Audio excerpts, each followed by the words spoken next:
দেখছো মেম্বার কত বড় সিটার, টাকা খায় বিচার করে। টাকাটা দিয়ে দিও, ঝামেলা চলে যাক। 5,000 টাকা দিছি, এখন তো টাকা নাই।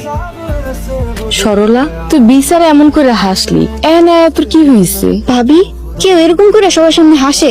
কি করবো, আমি তো দুঃখ নিতে পারি না। দুঃখ নিতে পারস না মানে? ছোটবেলা মা মারা গেছে, আমরা তো গরিব মানুষ, খালি আমগো দুঃখ দিত। সরলা, তোর মাথায় এত ময়লা কেন রে? কতদিন হলো সাবান শ্যাম্পু আইনা দেন না, ময়লা থাকবো না?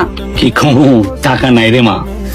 যখন টাকা হইব তখন আইনা দিন। ভাইজান, কালকে সকালে ভিতরে বাড়ি খালি করে চলে যাবেন। কেন আমার বাড়ি আমি সারুম কেন? এই বাড়িতে আমারও ভাগ আছে। তোর ভাগ তুই আগে বুঝা নিছস। ডাক্তার সাহেব, আমার সরলা কি হয়েছে? পিসিসি রিপোর্টে তো হাড়ের অবস্থা খুবই খারাপ। আচ্ছা বলুন তো আপনার সমস্যা কি?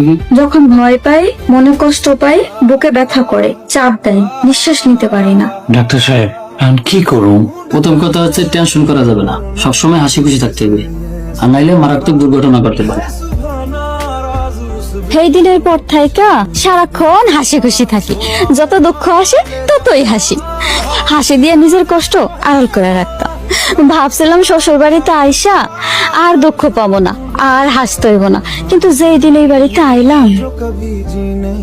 বাহ সুজন, তোমার বউ তো অনেক সুন্দর। ভাবি, মিতু কই?